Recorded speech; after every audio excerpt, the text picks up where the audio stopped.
You are listening to the voice of Bold Business Radio, and I am your host, Jessica Dewell of Red Direction.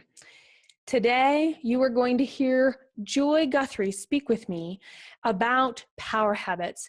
Joy analyzes work group processes as a business executive, and she uses visual thinking techniques to help teams better work together. And you are going to hear firsthand how we develop this conversation, and you're going to be able to see and visualize and take advantage of what we talk about here during this episode. And I have to admit, the steps to develop power habits are embedded within this program. And so you can decide what you want your power habits to be, how they will help you right now, and what do you do to actually practice them, use them, and rely on them. Welcome to the Voice of Bold Business, the show that provides everything smart leaders need to evaluate situations, build relationships, and create solutions.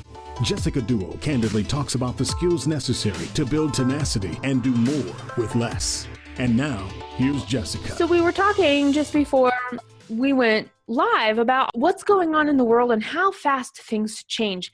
Our need to adapt is so much more important than ever before, just because of the speed of things and our perceived need to respond to those things. And so I was thinking about this concept of power habits, Joy, what these power habits are and how they actually fit in our life, and how when we've practiced them, they actually become second nature. So when we are in a place of crazy or change or unexpected, that's hard and overwhelming, those habits, they just kick right in. And I know I asked you a question to prepare for, so I'm going to ask you that question right now, and I cannot wait to hear your answer. What is a power habit, and how do you develop them, Joy?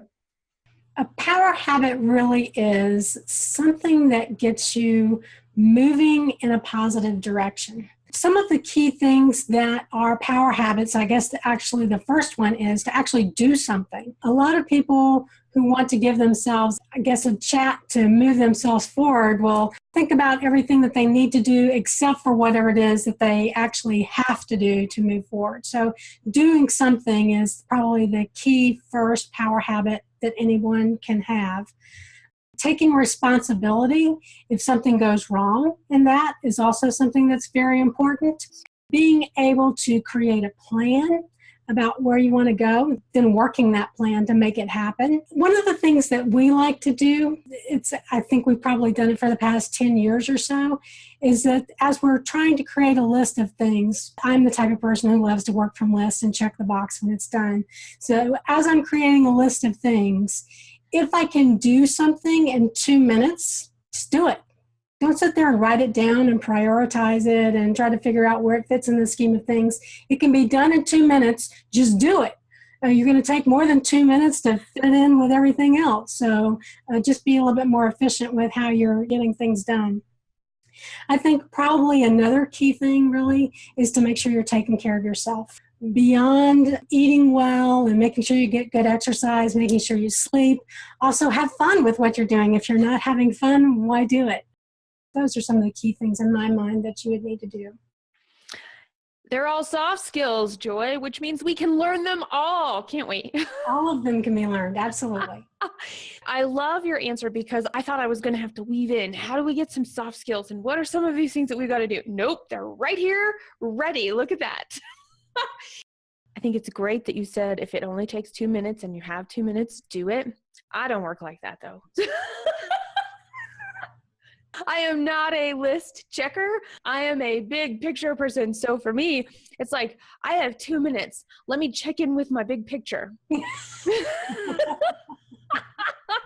it's true. And now that I know that, it's an amazing thing, because I'm like, yeah, all right. And then in the big picture, it usually gets smaller, because I'm like, all right, my day is on track. There's not as much to do. And I can see that from the big picture. So I know what to do next. Yeah, no, 2 minutes, I would be doing a quick reflection instead of an action. One of my hashtags is purposeful action. And you actually started with that, do something. Tell us more about that. What do you mean by do something?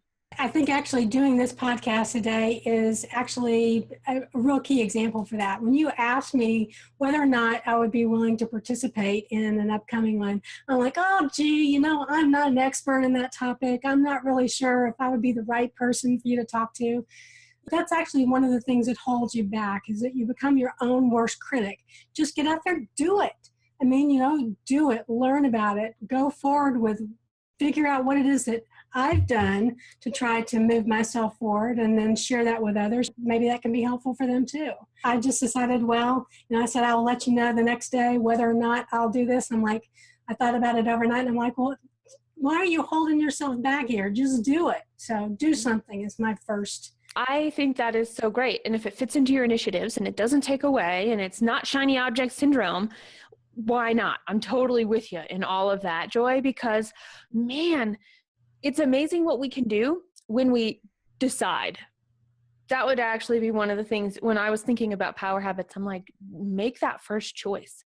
Thinking about it versus checking it off, depending on which perspective we're coming from, could be procrastination. It could be avoidance, yet it could be the exact thing that we're supposed to do too. So really recognizing that within ourselves of what is a procrastinative moment? What is something that we're like, I'm not so sure, which really means, yeah, you better do that, right? That's just what you were saying. Absolutely, absolutely. And sometimes it's that we're so busy trying to say, okay, well, I can't decide between these 5 great ideas. Which one should I move forward with? Let me analyze each of them in some detail to figure out, just pick one. Just pick one and go for it. You'll find out in doing that option what didn't work. It will, even if it's a failure, it will teach you which one of the next options would be the best one to go for. I'm thinking about the organizations that I work with, and I know you will have had similar situations. And so to just look back and reflect, it is amazing. People are worried about making the wrong choice. They're in this role of leader. They're in this role of authority where they're responsible and accountable to the success of this business. And if they make the wrong choice, then they've got this problem. And they really don't have a problem. I mean, that's what you just said. They don't really have a problem. It's cool. We thought that was the right choice. Turns out it's not. So let's choose something different. I think that's an important power habit in terms of recognizing we can always choose something different. Always choose something different. Always. And sometimes your choice is the wrong choice, but it's still a choice. Take it, learn from it, move on. Mm-hmm. Yeah. So we're talking around this concept of what the purpose of power habits are. And I know when you started your answer, you said to move in a positive direction. Is that the true purpose, or is that just an outcome of the purpose of having power habits? Well, you have an excellent point, really. That really is more of the outcome than the true purpose. A purpose really of a power habit, I think, is something more along the lines of, gosh, I'm not sure exactly how to phrase this. Make yourself bigger than you think you might be. Okay, so I'm new to Colorado, meaning I've been here just under 2 years, okay? And we have mountain lions. And so here comes my son home from school one day, and he goes, I know what to do when we see a mountain lion, Mama. And this is relevant because I'm like, ooh, it never occurred to me we might run into a mountain lion, even though we're here and we see pictures of them on our local websites all the time. And I'm like, really? How is that? And he goes, well, for a kid, you got to get between an adult's legs because you can't be seen. And then it's up to the adult to be as big as possible. So realistically, it's this concept of like pre-fight or flight. So this is why it came to mind when you were talking about improvement or being bigger than yourself is, okay, here's this place. I'm feeling anxiety. We're feeling anxiety. There's this unknown ahead, and I have no choice but to go forward because whatever's behind me is gone. You get back actually to the heart of really what a habit is.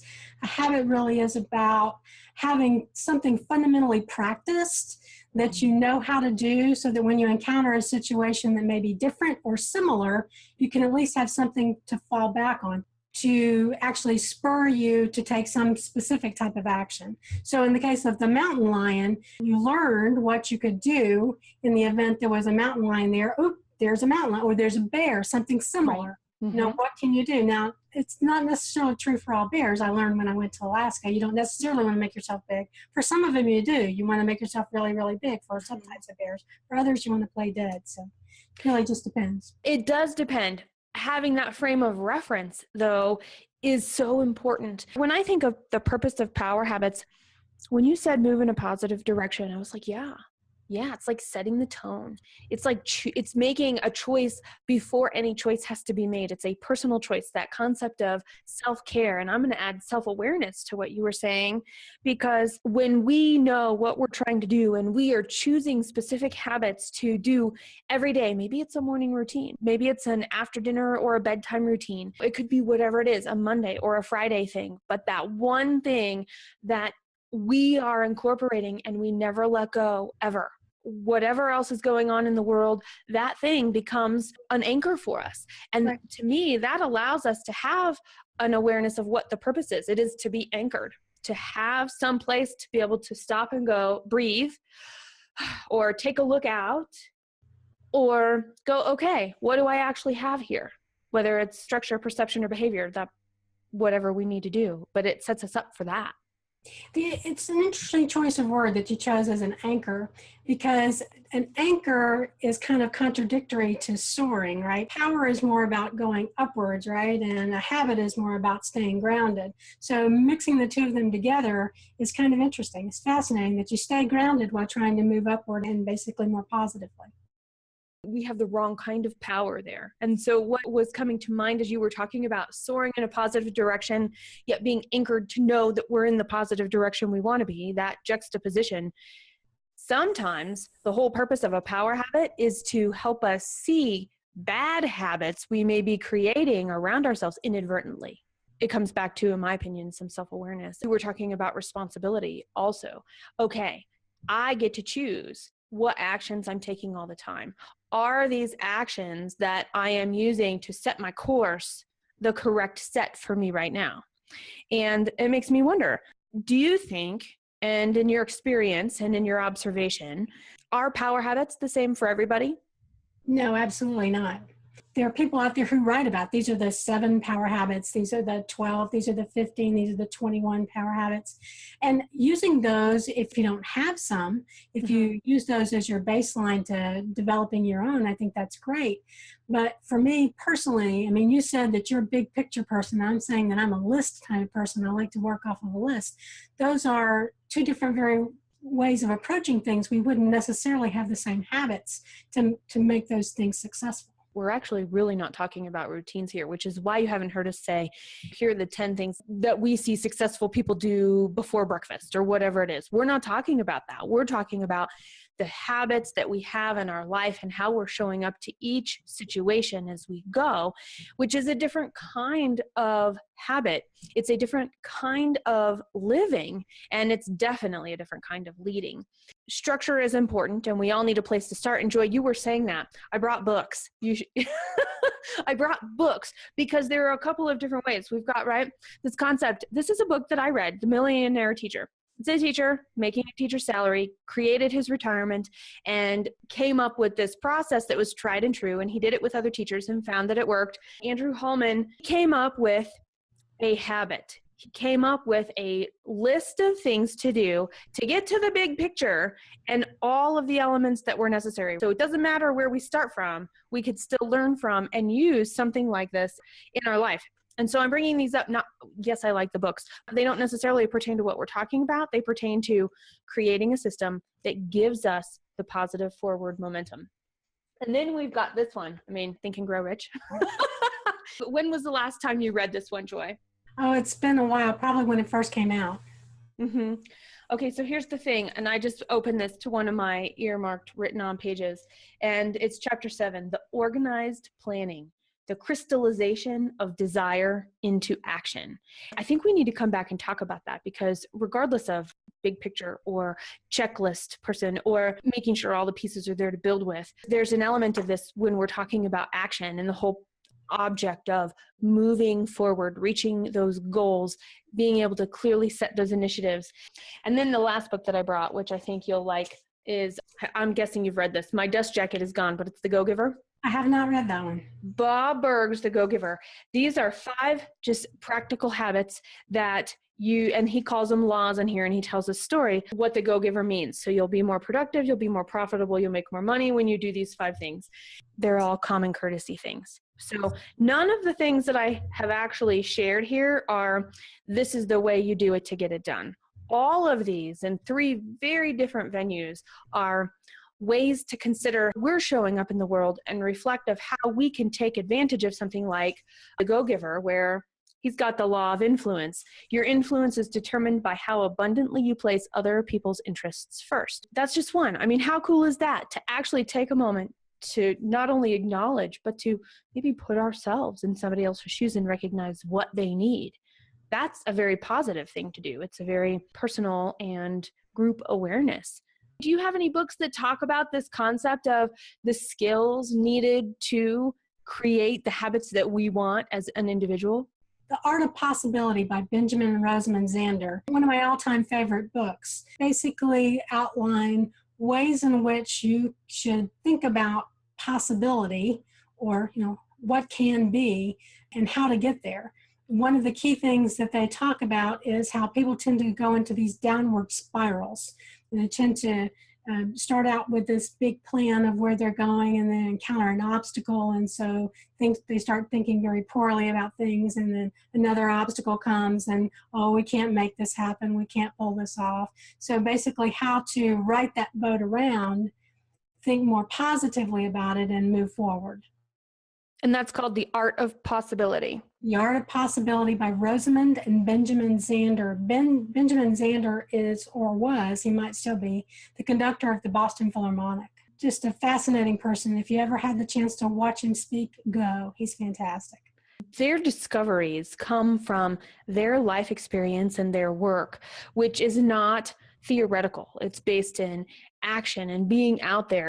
So that's one of the things that I really like about that too, because I think if I had done the show Power Habits even 5 years ago, definitely 10 or 20 years ago, if I was just starting out in my career, my perspective would be really different. So as you were talking, thinking about the art of possibility, it became clear to me. I was like, oh yeah, so we grow and change. So to acknowledge where we are on our path, because 20 years ago, I was 19, and at 19, I had a whole different set of things I needed to do and thrive to encounter the world and to tackle it and achieve what I thought I needed to achieve based off of my life experience and my reflection. I'm looking back and I'm like, okay, what would have the power habits been of a 19-year-old Jessica?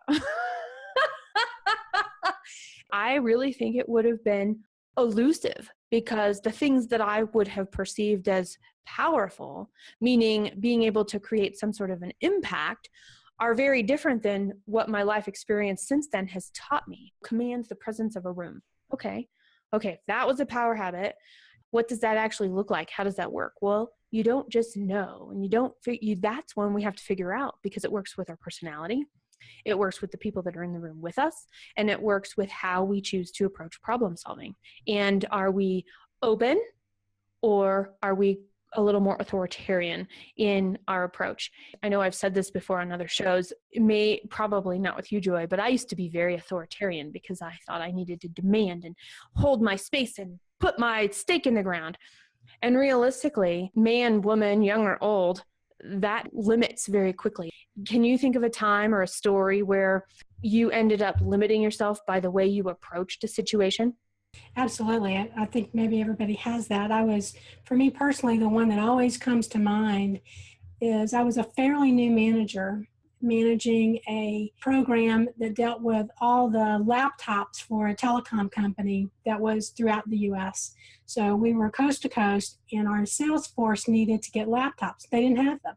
I was managing that laptop process, and I was focused on making sure that there were a set of rules that everybody had to abide by to get these laptops and to turn them back in when salespeople left, refurbish them, and then send them back out. I was so focused on those rules that I wasn't really paying attention to the needs of the different communities of salespeople out there. So that the rules that I had established focused on a PC and not the sales force out there and how they were dealing with customers and the level of customers that they were dealing with, those who were dealing with the customers bringing in the most money versus those that had a whole lot of customers, but they had very small pockets. I basically had to go up in front of the top brass of the company and explain what I was doing. And they said, well, whose fault is this? Blah, blah, blah. Why are you doing it this way? And literally my boss kind of stepped in front of me at this point. This was the biggest learning moment for me. He said, it's my responsibility.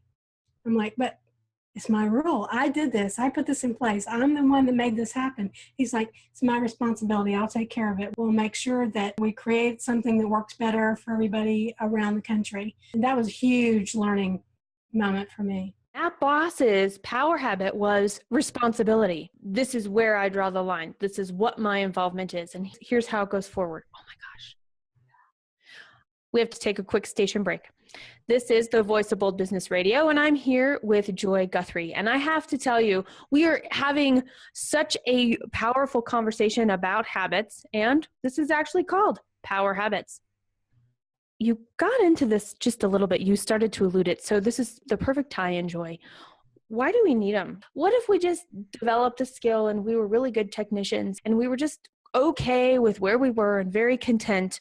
Do we even need power habits? There are some people who really don't want to have a way to be out there in the limelight. They don't want people to know about them. They don't want people to know that they exist. They want to be the man behind the curtain that you can't see in the little box on the screen. They really want to be the people who are away from the action. For maybe those people, it might be the case that having a power habit is not necessarily the way to move forward, or actually sets of power habits. Very few people just rely on one. For some people, it's about interpersonal communication, though.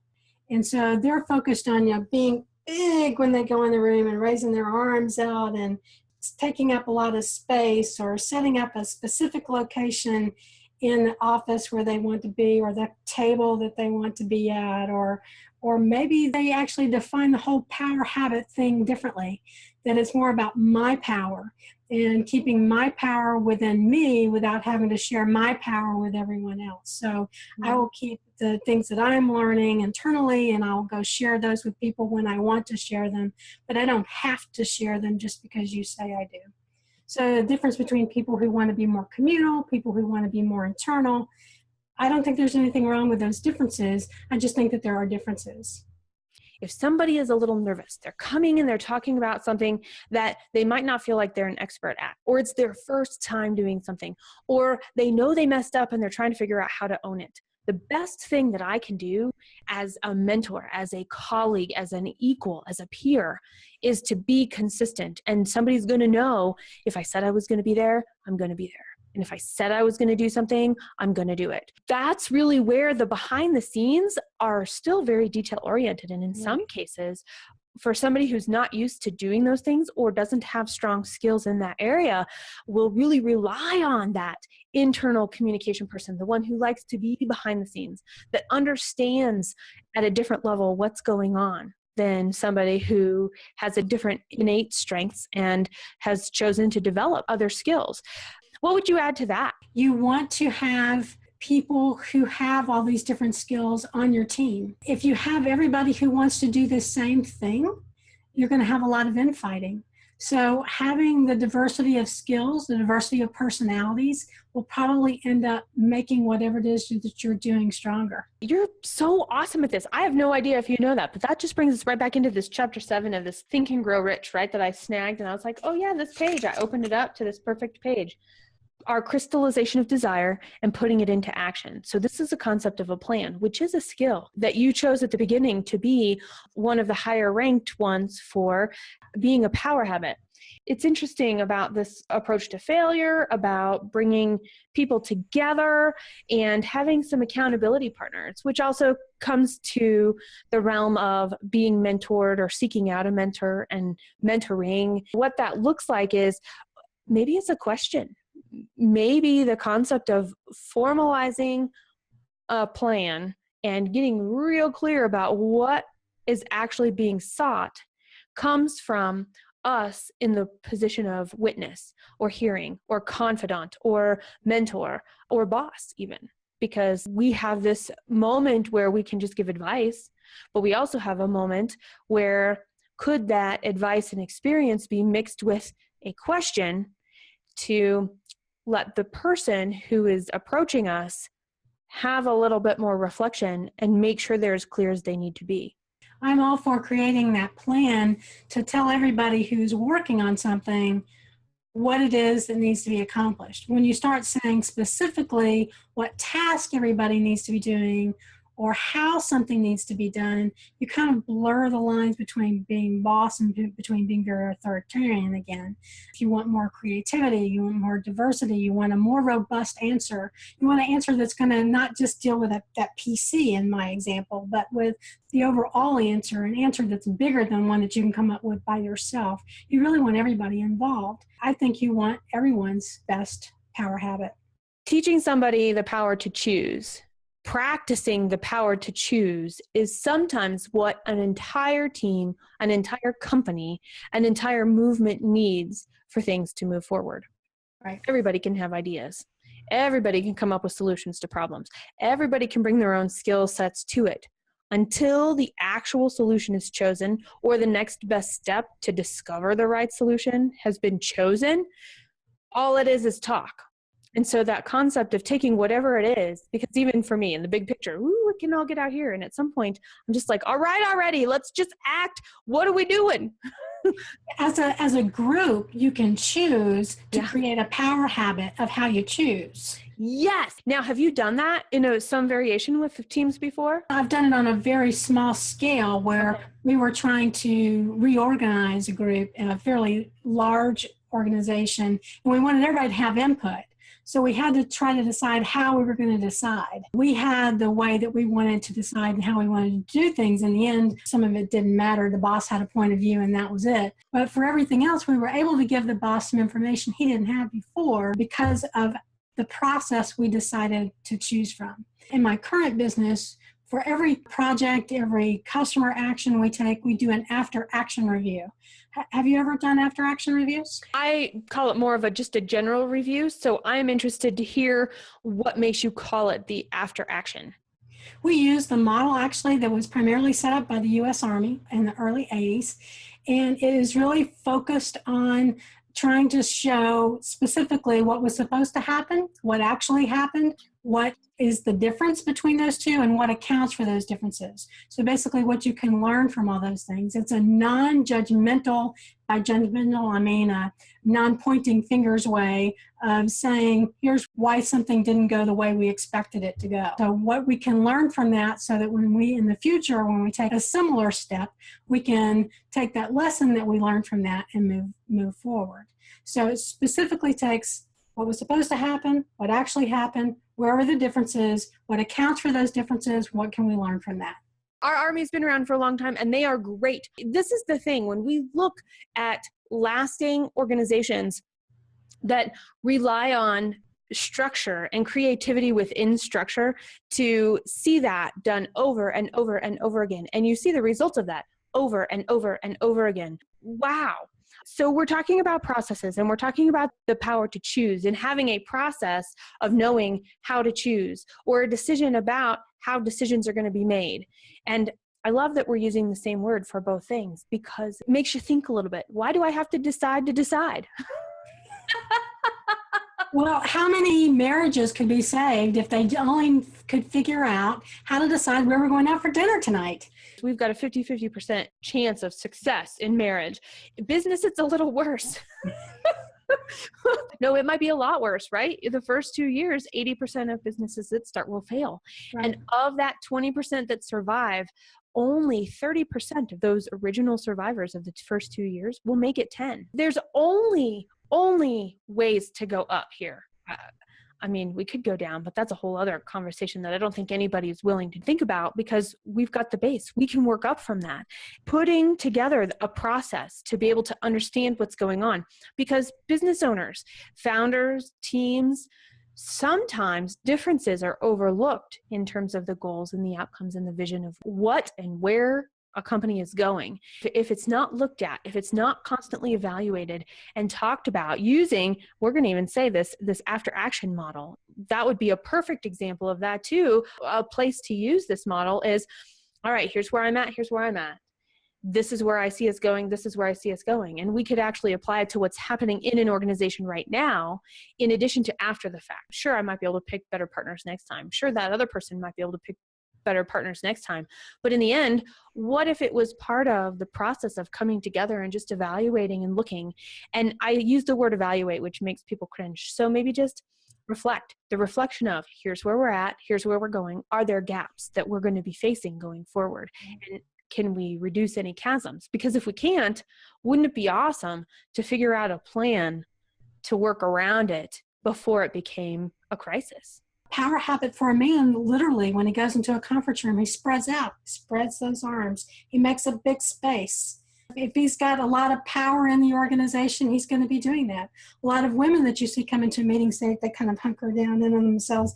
They've got their little pad and they're like right here, or they've got their notebook right in front of them, whether it's a computer or a piece of paper, and they're ready to go, but trying to be kind of quiet, trying not to get involved. And if they want to get a little bit more loud in some of the meetings, by loud I mean if they want to be more active in the meeting, then sometimes they can come off as being too strident, because that's how women are perceived. They're perceived as being strident when they speak up. A woman is out there. She has started her own company, or she's working her way up her career ladder within her organization. She faces this constant pushback. I liked your word loud, not noticeable. She is making impact, whether she says something or not. Whatever she does is going to have some result that usually moves everybody in a positive direction. The relationships that she has with people are stronger and obvious when they're walking through the office and having those true, genuine connections with people. Then they get into this small confined room and it's almost like they're a whole different person. Have you ever had this experience that you could reflect on and share with us to give us some advice, or just things that you know of that you help other women practice? I've talked to women about it before, about making sure that they speak up and have their voices made known, their points of view made known. But women have to go into it generally. I hate talking in such big generalizations because it's not true for everybody, but women do tend to go into it more with a plan. They're going into a meeting where they want to be loud, when they want to make a point, when they want to be bigger than they have been representing themselves before. They basically have to create that plan to pull it off. Now, men would have to do that too if they've been the quiet ones in the background, but they create a plan to pull it off. Problem with something like that tends to be is that can look too scripted. It can look more like I memorized my lines, I've said my lines. So it needs to be more dynamic instead of so planned and so structured that you kind of lose the interest of the other people in the room. So you're talking about this fine line of actually maybe a power habit that we're talking about here is the ability to see the outcome and figure out what we're doing in each step of the way to build that plan. And then letting whatever happens, knowing here are the high points. This is where I refuse to change. This is where I'm going to hold ground. This is because this is what is important to me right here, right now. I think there are some men that fall into this category that feels like any confrontation at any level is a problem and they shy away from that, could use the benefit of a power habit of having a plan. What am I doing? Why am I here? What are the points I want to make? And I don't have to be allowed to do it. I just have to make sure before I go, I've said my piece. That's a hard one to practice, but man, I'll bet it would serve people well, because influence isn't by the person who has the biggest space on the table that takes up the most space all the time. Influence can come from the person who says nothing in the room, but by their body language or sitting up a little straighter or checking their phone, changes the tone of the entire room. Understanding that plan and who we're talking to and who we are in that space makes a difference too. Power and influence are related. They are not the same. Mm-hmm. So when you're talking about influence related to an outcome, you can be in a meeting where everybody does the nod, they say, yes, we're all on board, and they go out of the room, and then 5 minutes later, you find out there's a completely different decision involved, because the real people with influence who were involved in the meeting got to talking about what they really should have said in the session. Another potential power habit is speaking up and speaking clear, and maybe asking for clarity. How else do we know if we've made our point? How else do we know if everything that we've prepared for was heard and potentially relevant, or figuring out what was heard and what we shared that was not relevant, so that we can go back to the drawing board and learn? Because what will we have? We'll have more of an idea of what's going on. Somebody will clue us in and be like, you're forgetting about this piece over here of what we need to be thinking about. Or, oh, by the way, there was a new development since we last talked that changes this. It's not always a lack on our part. It's that stuff changes. Why are power habits a bold thing to consider and develop? And maybe that's it, being prepared. I like where you started in the beginning, where you've got the anchor, you've got your feet solidly based in your values of your business, of your company, but you know powerfully where you would like to go, where you would like to advance, where you'd like to go toward. So if you have habits in place that can help you decide, that can help move you forward, I think those are things that are very helpful. You will find all of the program notes at voiceofboldbusiness.com/P73. That is voiceofboldbusiness.com/P for program 73. You can also search for Power Habits. Joy and I talked about a lot today. I mean, we talked about the purpose of power habits. Are they the same for everybody? Do we really need them? Couldn't we get along without having power habits? How do we practice them? How do we build them? What are these things that are elusive? And the big spoiler, which is not a spoiler anymore, is that my list is going to be different than your list. And what I need in my business and my role as leader is going to be different than what you need and what your role requires of you as a leader in your business. I want you to subscribe and rate this program. Let Joy and I know. Respond. Tell us what you liked, what you didn't like, what you see as being different, what you would add, because it's through our conversation of how we are adding and showing up to work every single day that defines what being a leader in today's marketplace means and is and represents to those around us. We lead by example, whether or not anybody is watching. I want you to share with us, how do you realize success using your power habits? Subscribe at thevoiceofboldbusiness.com and get more information, program notes, and past episodes. Bold leaders approach each situation and focus on action to achieve a higher level of leadership. Jessica Dewell, your business advocate, is the host of the Voice of Bold Business Radio. Thank you for joining us.